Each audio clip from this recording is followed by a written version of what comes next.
Empezamos con la primera de las ponencias de este segundo Congreso Corazón Lector 2023. David Bueno es más que un ponente, es un amigo de Glyphing, siempre dispuesto a aportar su conocimiento y experiencia cuando se lo pedimos. Él es el responsable de abrir esta jornada y lo hará en una conversación distendida e interesantísima con Montserrat García sobre los beneficios de la lectura en voz alta, que es también el título del libro que acaba de publicar conjuntamente con otra de nuestras ponentes, Ana Forés. David nos descubrirá los beneficios no solo de leer, sino de convertir esta lectura en un espacio y un tiempo para compartir. David Bueno es doctor en Biología en la sección de Genética Biomédica Evolutiva y del Desarrollo de la Universidad de Barcelona. Dirige la Cátedra de Neuroeducación V-EduFirst en esta misma universidad. Aunque su trayectoria profesional y académica se ha desarrollado principalmente en Barcelona, centrada en la genética del desarrollo y la neurociencia, también ha sido investigador en la Universidad de Oxford y ha realizado estancias en universidades de Alemania, Austria y Nueva York. Es un lujo para nosotros iniciar este congreso con su ponencia. ¿Preparados? Empezamos. Buenos días, David. Hola, buenos días. Buenos días y bienvenido. Muchas gracias por otra vez participar en Corazón Lector. Como Y siempre, esta, un placer, como siempre, compartir rato con todas vosotras. muchas gracias. Pues esta vez vamos con un tema, bueno, tú ya sabemos que tocas temas muy amplios dentro de la neurociencia, pero esta vez pues nos has dado en una diana muy cerquita nuestro, o casi nos has hecho diana, ¿no? Porque has hecho un libro también con Ana Forés, que también participa en este congreso, y con Antonio Ruiz Bueno, que se llama, en castellano supongo que se llamará igual, Los beneficios de la lectura en voz alta. Bueno, en castellano se llamará La lectura en voz alta, sus beneficios. Vale, muy bien, porque es un libro que ahora comentábamos, ha salido primero en catalán, pero que ya en nada se va a publicar en castellano. Al pie de las entrevistas siempre dejamos el enlace para que podáis ir a ver los libros por si alguien los quiere consultar, porque realmente es muy interesante este libro. Y por lo tanto no podíamos dejar de entrevistarte sobre el libro que habla de la lectura en voz alta, sus beneficios. Y ya para entrar en materia, lo primero de todo es cómo surge este libro, o sea, ¿por qué hay esta intuición de que necesitamos este libro? Mira, el libro surgió en una conversación con personas de la Enciclopedia Catalana que colaboran en un concurso que se hace en Cataluña que se llama el Certamen de Lectura en Voz Alta, valga la redundancia de los nombres, que es para chicos y chicas desde primero de primaria hasta secundaria, y lo que se trata es pues de poner en valor este hecho de leer en voz alta. Lo que este certamen hace ya muchos años que se viene haciendo, pero no había ninguna base teórica que explicase por qué es importante leer en voz alta, y muy especialmente por qué es importante leer en voz alta durante el aprendizaje de la lectura. Hay algunos estudios que se habían hecho, pero en otros marcos culturales diferentes, por ejemplo, en Estados Unidos. Entonces lo que hicimos fue hacer este estudio, no copiando el norteamericano, porque el marco cultural es diferente, pero sí haciendo nuestro propio estudio sobre qué lleva a muchas familias a leer en voz alta con sus hijos e hijas, a los centros educativos, y sobre todo qué beneficios lleva pues esta lectura en voz alta, no solo para las niñas y para los niños, sino también para los padres y para las madres que leen en voz alta con ellos.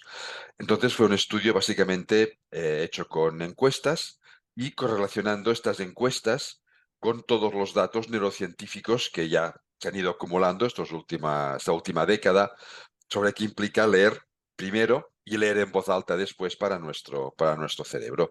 Y de todo este estudio, que nos llevó pues año y medio su realización, decidimos hacer un libro asequible, un libro de divulgación, porque la gracia no es que solo sea un artículo científico de esos que solo se van a leer los cuatro especialistas que hay en todo el mundo, sino que sea un libro que cualquier persona pueda cogerlo, pueda leerlo, y además incluyendo muchas propuestas pedagógicas sobre cómo ir trabajando los distintos aspectos para hacerlo útil. Sobre todo, nuestra intención fue que fuese un libro útil para cualquier persona.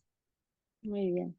Sí, creo que esto se ha conseguido, ¿eh? Porque está muy bien estructurado y desgrana muy bien todo el circuito de la lectura, más allá, ¿no? Aparte, como marco, ¿no? Para luego hablar de la lectura en voz alta. Vale, y, dentro del libro hay un momento en el que habláis del pensamiento y a mí me gusta empezar con esta pregunta que es muy general, porque el pensamiento es como algo muy grande, pero hay una relación directa, ¿no? Entre manejar conceptos intelectuales, o sea, pensar, ¿no?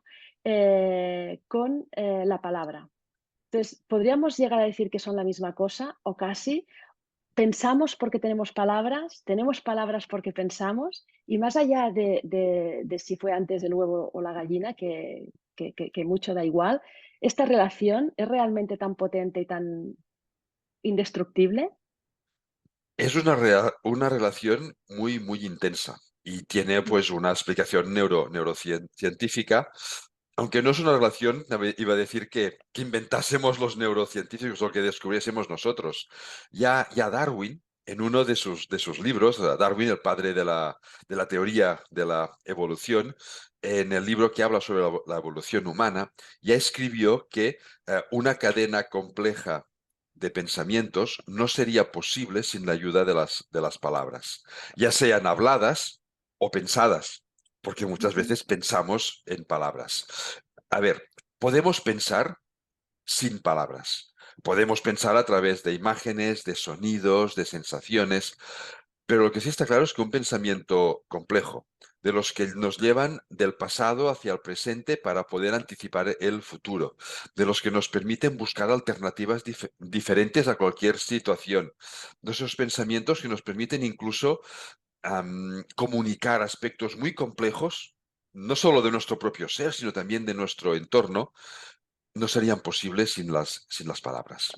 Y de hecho se ha visto que el hecho de hablar enriquece, hace que el cerebro haga conexiones nuevas en la zona del pensamiento. El habla, el hecho de hablar, en nuestro cerebro está centrada en un par de zonas que tenemos más o menos por aquí al lado, se llaman las áreas de Broca y de Wernicke, que nos permiten aprender a hablar por simple contagio, por simple imitación, nos permiten entender lo que dicen las demás personas y se relacionan con otras zonas del cerebro implicadas, por ejemplo, con la reflexividad, que es la que tenemos justo aquí delante. Pues bien, cuando nosotros estamos pensando con palabras, todas estas zonas del cerebro están muchísimo más activas que cuando estamos pensando simplemente a través de imágenes. Lo que demuestra que realmente las palabras nos ayudan a pensar. Podríamos pensar sin, pero nuestros pensamientos serían mucho más elementales, mucho más básicos. Entonces tenemos que darle a la palabra su lugar de privilegio. Sí, sí, sí, sí, sí. Primero siempre es hablar, después ya vendrá a leer. Sí, exacto. Muy bien. En vuestro libro habláis también de la vinculación entre lectura y es un poco más ahí. Me parece que un poco ya lo hemos dicho, pero entre lectura y pensamiento crítico y reflexivo. Es decir, hemos dicho ya que el pensamiento necesita la palabra, pero estamos hablando ahora de pensamiento crítico y reflexivo. Es un paso Es, más, es es un un paso paso más. más, es un paso más que implica muchísimas zonas, muchísimas más zonas del cerebro. Simplemente porque, así como decía que tenemos un par de zonas en nuestro cerebro que de forma instintiva, automática, nos impulsan a aprender un lenguaje por simple contagio, el que está en nuestro entorno sociocultural, leer no es tan fácil. Aprender a leer no es fácil. Y no es fácil porque no tenemos ninguna área del cerebro especializada en leer. Tenemos áreas especializadas en muchas cosas diferentes. En interpretar nuestras visiones, lo tenemos aquí atrás, en la parte trasera de nuestro cerebro, en el lenguaje, ya lo he dicho, en la empatía, en interpretar los sonidos, en controlar los movimientos de nuestro cuerpo. Hay muchísimas zonas, pero no hay ninguna que sirva por sí misma para leer, simplemente porque porque evolutivamente la lectoescritura es muy reciente.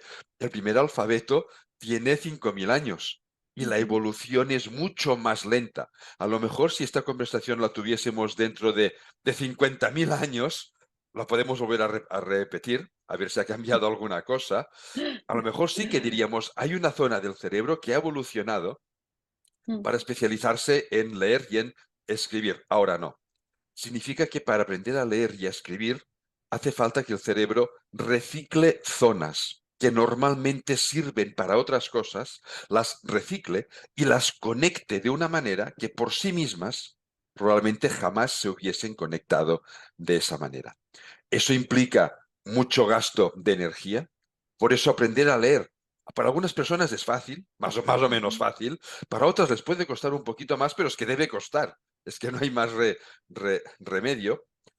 Pero lo que implica es que se conectan zonas que justamente están implicadas en la reflexividad, porque leer no es solo reproducir los sonidos que hay escritos en esos símbolos abstractos que llamamos letras, es entender qué dicen esas palabras, qué dicen esas frases, qué dicen esos párrafos. Y no solo eso, sino entender qué hay detrás de lo que está escrito. Porque muchas veces el lenguaje es metafórico, es leer más allá de las palabras. Y eso implica, pues, conectar zonas del cerebro con el lenguaje que por sí mismas a lo mejor no se hubiesen conectado jamás. Por eso el hecho de leer y escribir todavía enriquece más nuestra capacidad crítica, reflexiva e incluso de interpretación de nuestro entorno. Sí. Y eso quiere decir, David, que aunque nosotros estemos siempre centrados en la lectura de los niños y las niñas, porque estamos en la etapa educativa, que leer es un ejercicio para el cerebro y para la vida de las personas que deberíamos cultivar el resto de nuestras vidas. O sea, nos haría más reflexivos, nos ayudaría a entender mejor. Nos ayudaría a, o al menos mantendría la reflexividad que ya adquirimos al aprender a leer. Pero sí es Mm, cierto que cada vez que leemos estamos ejercitando todas estas mm. conexiones, lo que significa que cada vez funcionan con más fluidez. Así que es un ejercicio que deberíamos practicar a menudo, pero no leer solo los mensajes de WhatsApp o de Exacto. Twitter, o no, ahora se llama X, pero Vale, porque esos mensajes son muy cortos y muy directos. claro. La gracia de leer es leer textos que encierren una cierta complejidad, no que sean muy difíciles de Sí, entender, a lo sí. mejor también, ¿eh? Pero que encierren una cierta riqueza Mm, estructural, una cierta riqueza sintáctica, precisamente porque eso es lo que estimula más el cerebro. exacto. O sea, que animamos a predicar con el ejemplo a los adultos. Sí, sí, sí, sí. Eh, muy bien, mira, tenía aquí otra pregunta preparada sobre algo que tú explicas muy bien, que nos has explicado ya en otra conferencia de Corazón Lector, pero a mí me gusta preguntarlo porque me gusta mucho cómo lo explicas y porque creo que es muy importante y que tiene que ver con tres aspectos que son la curiosidad, la atención y la recompensa. Y mi pregunta es, ¿esto es una especie de continuo que acaba alimentando la motivación? Es un continuo que alimenta la motivación y es algo que hay que cultivar siempre. Y muy especialmente cuando se empieza a aprender a leer. Y esto es algo que yo creo que es importantísimo. Leer en voz alta, ya hablando del tema del libro, Sí, ¿eh? sí, Pero sí, leer sí, en sí. voz alta, una de las ventajas enormes que tiene no es solo que facilita el paso de unos símbolos abstractos, las letras, a un vocabulario que podemos entender por simple instinto, por estas Mm, zonas del cerebro que nos permiten hablar, sino que lo que permite es aprender a leer disfrutando del hecho de leer. Porque aprender a leer la mayor parte de personas aprenden, pero leer no es reproducir sonidos. Leer ujú. es entender lo que dicen esos sonidos, pero yo voy un paso más allá. Leer es disfrutar leyendo. Y eso es lo que muchas veces nos puede fallar. Cuando vemos esos adolescentes que saben leer, claro que saben leer, pero que no tienen el más mínimo interés por abrir un libro, es porque para ellos aprender a leer no fue una cosa placentera por sí misma. Fue una obligación que no les generó ningún placer. Y como no les generó ningún placer, la motivación desapareció. Y por eso después, si no estás motivado, ¿para qué vas a continuar leyendo? Y por eso es tan importante cómo se aprende a leer. No solo, Entonces, no solo sí. aprender, sino cómo, qué ambiente generamos cuando se está aprendiendo a leer. Vale. Ahora entraremos con los resultados del estudio, que se habla de estos beneficios, ¿no?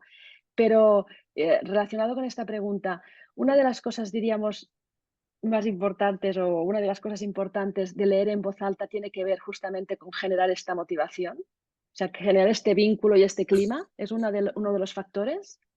Para mí es uno de los factores más importantes, Sí. pero hay que hacerlo muy bien, muy bien. No es que sea difícil. Quiero decir, obligar a leer en voz alta, con prisas, con sensación de urgencia, incluso de disgusto, Ujú, mejor no leer en voz alta, porque esto genera el efecto contrario. Hace que la persona que está aprendiendo a leer relacione el hecho simple de leer con esa sensación incómoda de me están riñendo, me están dando prisas, no me lo estoy pasando bien. Aprender a leer en voz alta es disfrutar con la persona que está a tu lado leyendo en voz alta contigo. Es establecer un vínculo que genere satisfacción por el simple hecho de estar juntos y de paso leemos. ujú, ujú. El otro día, a raíz del libro, le pregunté a mi hijo pequeño, que es el de la dislexia, el que motivó Glyphing, le pregunté, ¿tú te acuerdas de cuando leíamos juntos? Porque, claro, yo he leído con los tres y con los tres a la vez y con los tres por separado y he leído mucho con ellos. Y me dijo, no, no me acuerdo de cuando leíamos juntos, pero me acuerdo mucho de cuando tú me leías y me contabas cuentos.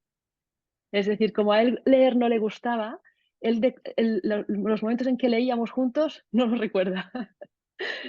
Pero sí que al menos, menos mal, porque pensé, wow, dijo enseguida, pero recuerdo cuando me leías y cuando me contabas cuentos.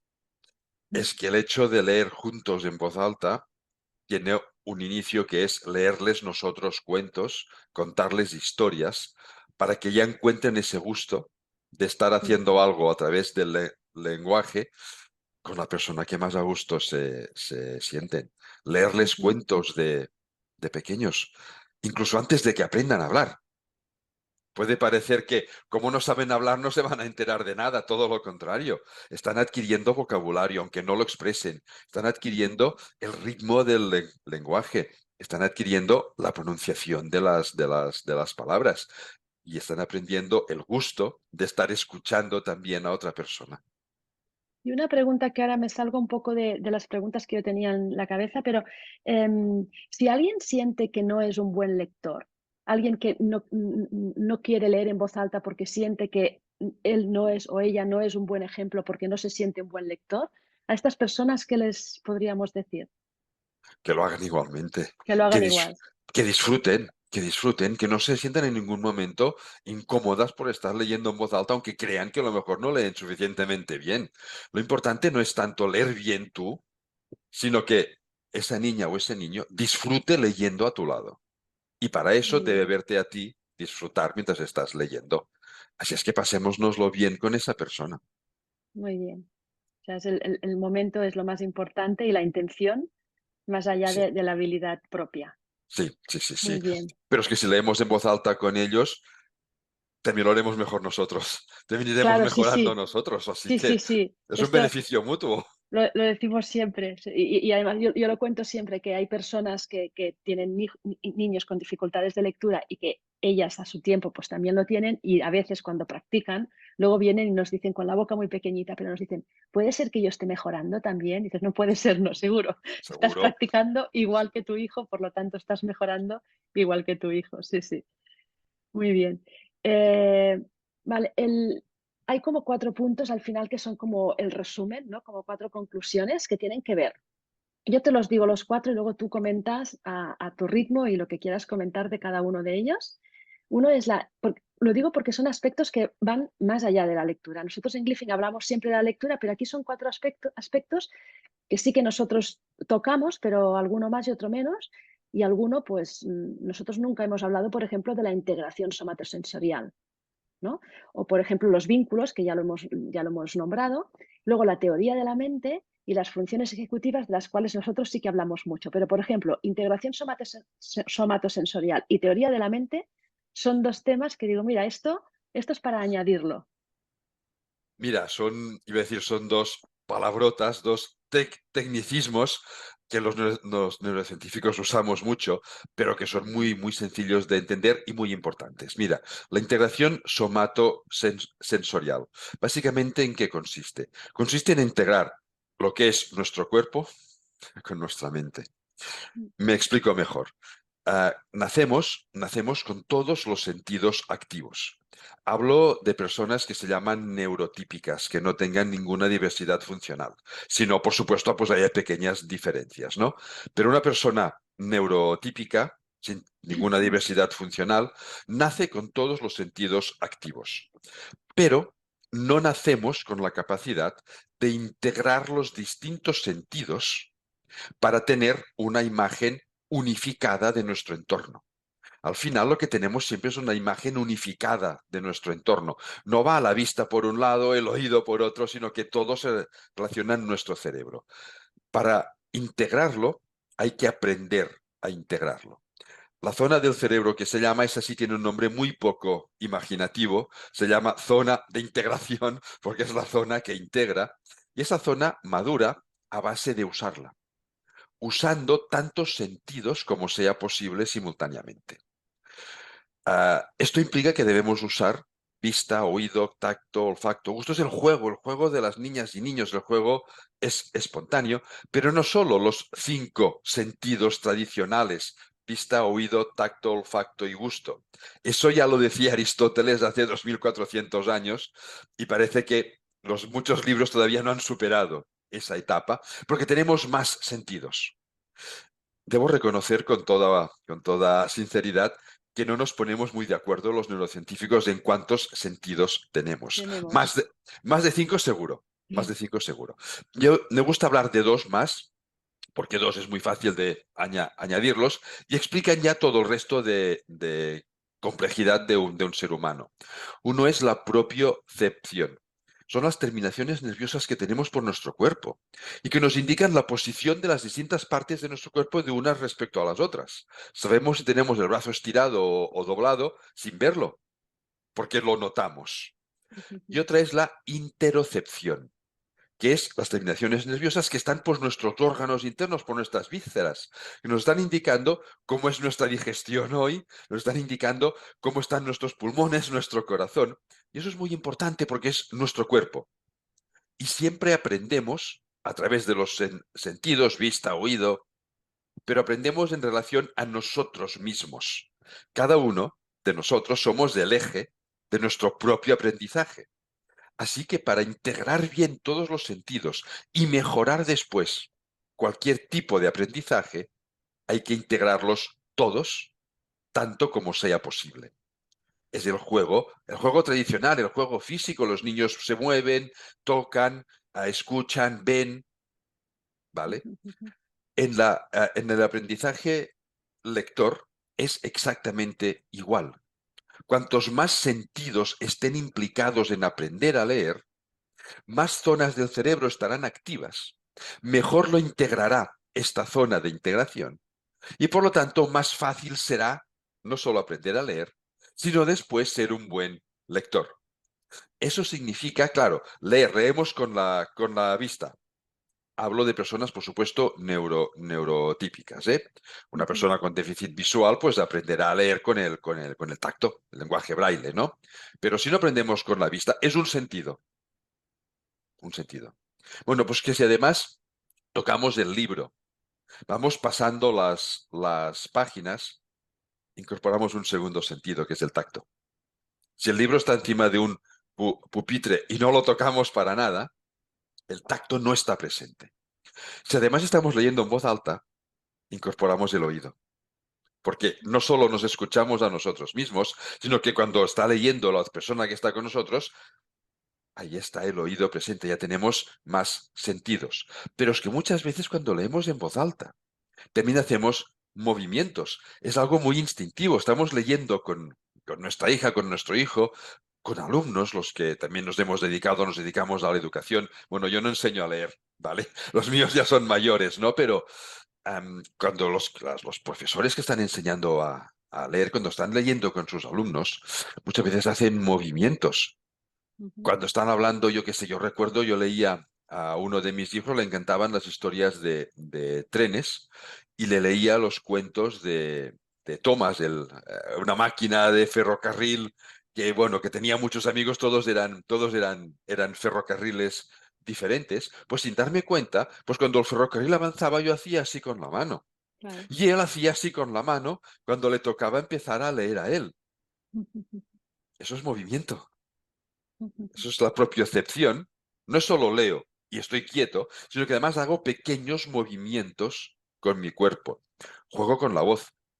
No habla igual el lobo feroz que la caperucita. No se hace borde caperucita. Ya me disculparéis. Pero Esa ahí ya la podría estamos. hacer yo. Eso es un músculo. Son los músculos de nuestro cuello. Es movimiento, es interocepción. Me estoy dando cuenta de cómo está mi cuerpo por dentro cuando hago una voz o cuando hago otra. Esta es esta integración somatosensorial, que lo que permite es que ese aprendizaje lector sea más eficiente, porque habrá muchas más zonas implicadas en nuestro cerebro. Esta era la primera de los ítems, de esos 4 Sí, ítems que me has señalado.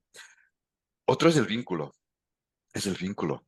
Aprender a leer no es sentarnos ante una mesa, uno frente a otro, como si fuese una cosa académica. Hay que buscar el espacio. Pero es que incluso dentro de un centro educativo habría que buscar un espacio, que es el espacio de leer, donde te sientes acogido, te sientes arropado, te sientes cercano a la otra persona. Podemos leer en el sofá, sentados en la cama, en el suelo, en una alfombra. Incluso a veces, un recurso que a mí me daba buenos resultados. Montábamos una especie de tienda de camping en el comedor de casa, 4 sillas, una sábana, 4 pinzas de tender la ropa, unos almohadones dentro, y eso era el espacio para leer, así, y un flexo, una luz. una luz. Y eso te daba una sensación de recogimiento, de tranquilidad, que establecía un vínculo humano, lo que hace que cualquier cosa que estés leyendo está estimulando más todo tu sistema emocional. Y aquello que nos emociona lo fijamos mucho mejor en nuestro cerebro. No es que no se pueda aprender a leer sin emocionarse, sí que se puede, pero es mucho más eficiente si notas esa sensación íntima de emoción placentera, porque estás en un espacio acogedor con la persona en quien más confías normalmente, que son tus padres, o si estás en un colegio, pues con tu tutora o con tu tutor, ¿no? Es ese espacio íntimo. Y eso establece un vínculo que después permite, se mantiene durante toda la vida y permite que cuando la lectura se vaya haciendo más compleja, podamos ayudarles a reconducir algún aspecto que a lo mejor pues no estén haciendo como nosotros pensamos que sería lo óptimo, y que lo acepten con satisfacción, porque hay ese vínculo. Si no hay un vínculo, las críticas no se aceptan nunca con satisfacción. Si hay un vínculo, primero las críticas, si hay críticas, Sí, sí. reconducciones, ¿vale? Ujú. Se hacen de una forma mucho más amable quien las hace, y quien las recibe lo recibe de una forma mucho más receptiva, valga la redundancia. Esa es la importancia del vínculo cuando estamos leyendo en voz alta juntos, pero tiene que ser íntimo, sin prisas. Si hay prisas, el vínculo se pierde. Es mejor leer 2 páginas o 3 en vez de las 10 que nos habíamos planeado. Es mejor leer 2 o 3 con gusto que 10 por obligación y con prisas. Porque al final es lo que es ese vínculo, esa sensación de emoción, lo que nos va a permitir pues consolidar la lectura esta. La teoría de Gloria a la la, teoría de la La mente. teoría de la mente. A ver, no es ninguna teoría, es un hecho real, ¿vale? Se llama así, lo llamaron así hace algunos años. Simplemente consiste en la capacidad que tenemos de percibir que lo que piensan otras personas es distinto a lo que pensamos nosotros. y actuamos en consecuencia. Y eso nos permite, pues, anticipar lo que puedan hacer o puedan pensar otras personas en función de lo que están haciendo ahora por esta relación de diferenciación entre una persona y otra. La teoría de la mente se establece con la edad.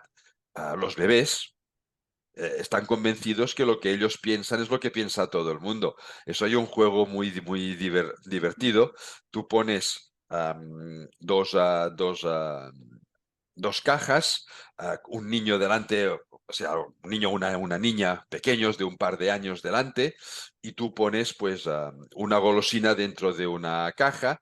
Entonces, hay dos niños, haces que uno salga de la habitación y cuando está fuera, cambias la golosina de caja. Y al niño que se ha quedado y que lo está viendo, le preguntas, cuando entre tu amiguito, ¿dónde buscará la golosina? Si dice en la caja donde tú la has cambiado, es que todavía no tiene teoría de la mente. Cree que lo que es el niño que está fuera piensa es lo mismo que piensa él, que él ha visto que tú lo cambiabas Sí, de sí, sí. sitio.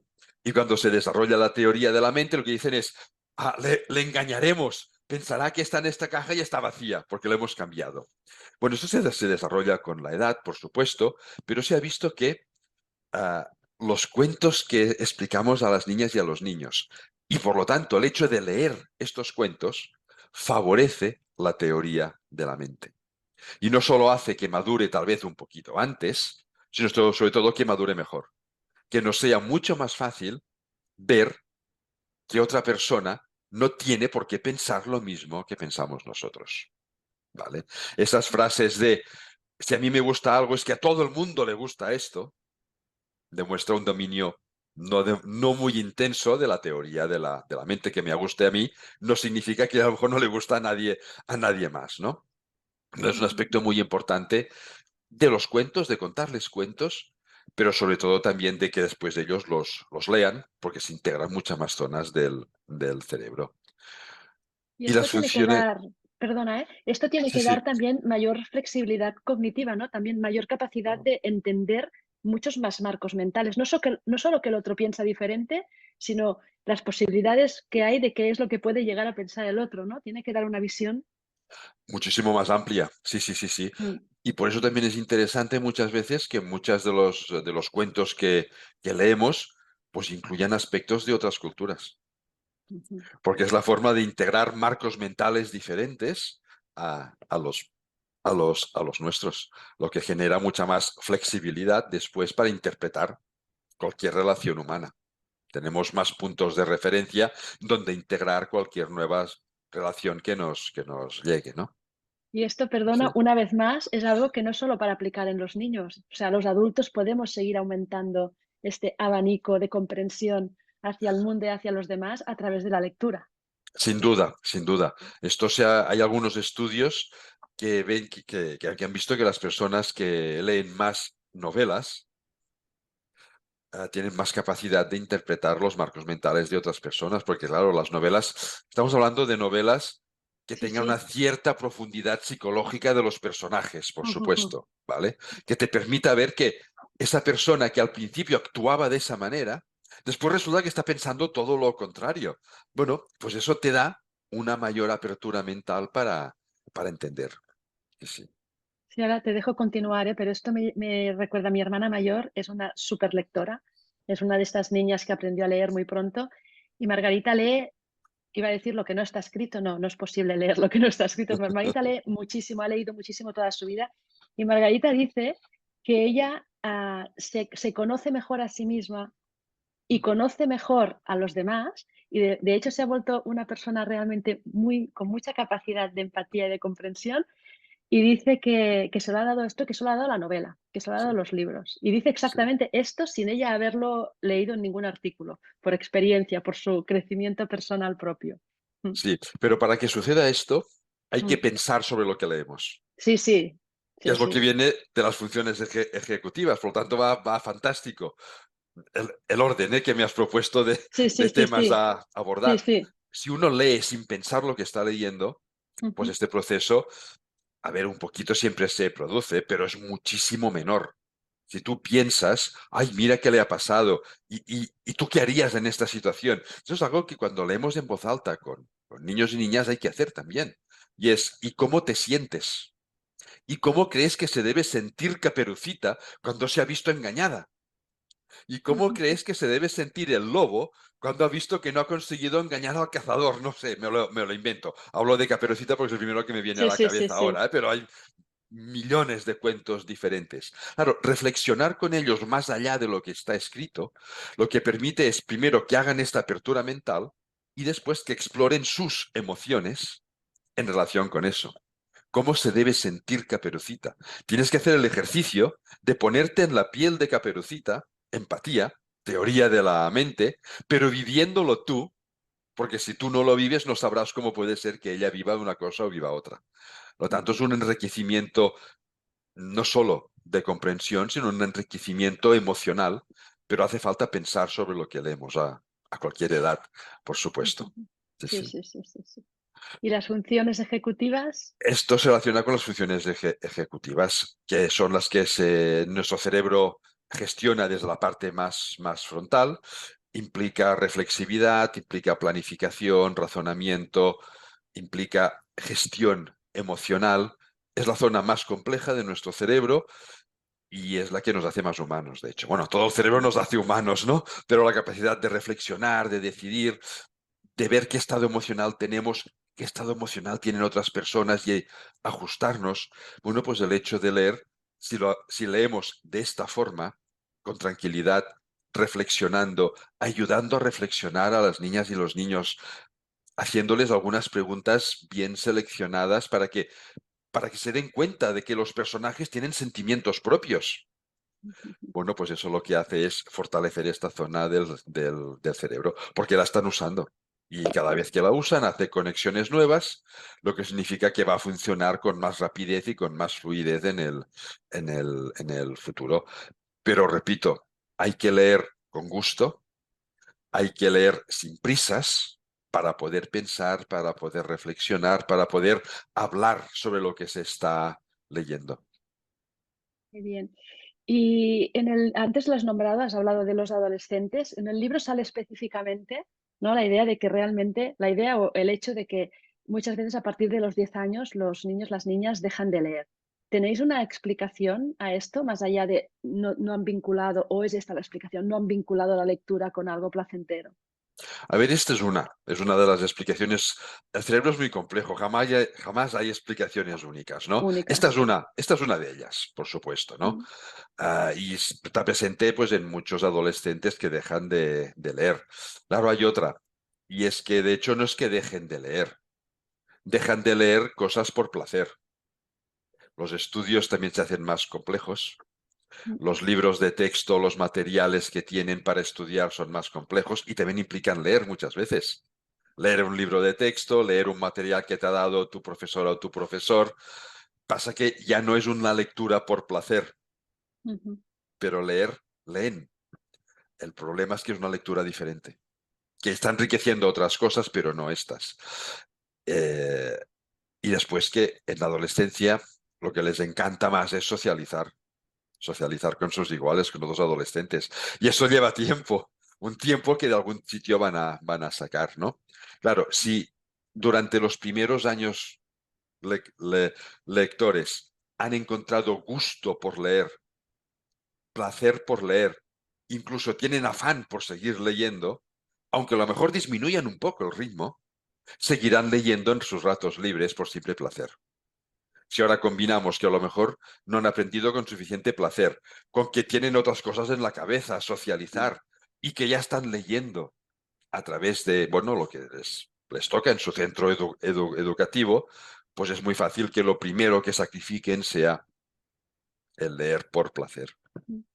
¿Y las nuevas tecnologías nos lo facilitan o nos lo dificultan, eso de leer? Bueno, depende de cómo se usen, depende de cómo se usen. A ver, si la usamos simplemente para chatear, estás leyendo. Lees el WhatsApp, lees el tweet o lees lo que sea, pero es una lectura muy pobre, Ujú, estructuralmente muy triste, son frases muy cortas, muy directas, muchas veces para no explicar cómo nos sentimos, ponemos una emoticona, ¿vale? Claro, eso perjudica la lectura reflexiva, la lectura comprensiva, la lectura global de Ujú. textos, no digo muy largos a lo mejor, porque tampoco tienen tiempo muchas veces para estarse horas leyendo, pero sí de párrafos con una cierta potencia estilística, ¿vale? Ujú. Ahí, pues, por supuesto, lo perjudica. Claro, si estamos hablando de un libro electrónico que puedes llevar en un móvil o en un aparato digital donde puedes tener muchos libros y eso te permite, pues, leer en muchos sitios diferentes, pues ahí lo puede facilitar. Aunque se ha visto que el tacto del papel da una sensación más agradable per se, por sí mismo, que el Sí, tacto frío de un aparato tecnológico. Así que siempre que se pueda, leer en papel es más gustoso, sí, más sí, sí, sí, recompensante emocionalmente sí, que leer solo en una superficie dura digital. Pero si no hay remedio, porque a veces, no sé, te vas de viaje y te llevarías 5 libros, no te caben en la maleta, te llevas un e-reader y tienes ahí los 5 y 50 más. ¿Vale? Bueno, pues exacto. eso es un beneficio, por supuesto, por Ujú. supuesto. Es simplemente cómo usamos la tecnología. Las herramientas. Sí, Sí, por sí, sí misma ni es buena ni es mala, es como la exactamente, usemos. exactamente. Y ya tengo como última pregunta, ¿por qué es importante establecer esta rutina de lectura?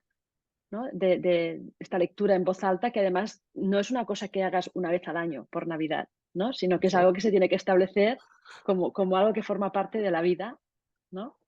Tendríamos que hacerlo, a ver, cuando estamos aprendiendo a leer, cuando estamos ayudando a hijos y hijas a aprender a leer, debería ser una rutina diaria. Mm. Lo que tampoco significa 7 días a la semana. A Sí, sí, sí. lo mejor el fin de semana cambiamos la rutina, que también es muy sano cambiarlas, pero tener una rutina libera a nuestro cerebro de tener que estar decidiendo constantemente qué tiene que hacer. Decidir constantemente qué vas a hacer consume mucha energía y cuando lo has decidido a veces ya no lo haces porque te has agotado. Entonces, exagero un poco, ¿no? Pero el sentido es este.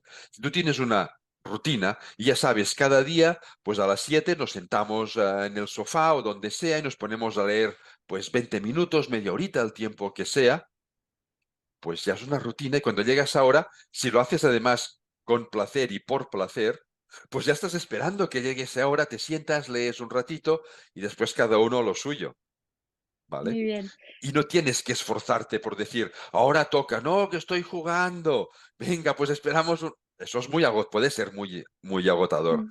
De esta forma, pues pum, ya se te conecta el chip y ya pam, pam, vas haciendo.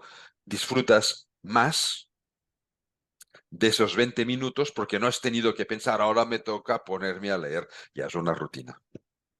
Bien, has conseguido ponerle a la rutina, que normalmente es una palabra, en la mayoría de los cerebros es una palabra que no gusta, lo de la rutina es como si fuera algo que te esclaviza, ¿no? Y en cambio has conseguido hacernos ver la parte positiva de la No, rutina. es muy positivo porque la rutina nos permite que el resto de día, que no es rutina, hagamos lo Rutinario. que realmente nos guste. Es lo mismo que pasa por la mañana. Por la mañana nos pensamos lo que hacemos cuando salimos de la cama. Nos ponemos en piloto automático y nos levantamos, vamos a la ducha, nos vestimos, desayunamos. Y después, ¿hoy qué me toca hacer? Y entonces, como hemos estado pues un ratito en piloto automático, en rutina, tenemos el cerebro relajado para poder pensar cosas que cada día van a ser diferentes. Pues con esto es exactamente igual. Muy bien, muy bien, muy bien. Pues yo no tendría más preguntas. Decir, bueno, esto, recordaos que este es el libro, está aquí bien, bien trabajado para la entrevista. Esta es la versión en catalán, pero nos ha dicho David que ya está En eh, días. en días esta la versión en castellano y que como siempre vamos a poner el enlace para que lo podáis consultar. Yo os lo aconsejo muchísimo, está muy bien explicado todo lo que es el proceso de la lectura y luego muy bien explicado pues estos beneficios de leer en voz alta. Y yo simplemente, mira, ahora hablando contigo y como ha salido el tema de mi hermana Margarita, pues yo, mira, le voy a dedicar esta entrevista a mi hermana Margarita porque ella fue la que, o sea, yo leo, yo soy una buena lectora gracias a Margarita, porque a mí me costó un poco a aprender a leer, no tenía ninguna dificultad, pero no lo tuve tan fácil como ella, que que se lanzó casi sola a la lectura, ¿no? Entonces, para mí al principio, en los primeros años, la lectura para mí no era agradable, pero a mí la lectura se me hizo agradable. Margarita me leía en voz alta, o sea, recuerdo, Margarita me leyó muchísimo en voz alta y luego me fue dando los libros que estaban preparados para mí. O sea, Margarita fue mi Glyphing, porque ella veía mi nivel y me daba los libros en función de lo que yo necesitaba. Y eso fue lo que hizo que yo pudiese ir entrando y me convertí pues en una buena lectora. O sea que Por eso es tan importante que los libros que se lean sean libros que despierten interés, despierten sí. motivación, que sean temas, y eso cada niña y cada niño tiene sus gustos. Hay que saber, los adultos, adaptarnos a ellos, no adaptarles ellos a nuestros gustos. Exacto. Muy bien, pues muchísimas gracias, David. No sé si quieres añadir algo No, o no, no. no, que es un Ya lo- placer, que yo voy a seguir leyendo. Muy bien. Pues muchísimas gracias otra vez. Un abrazo. Un abrazo.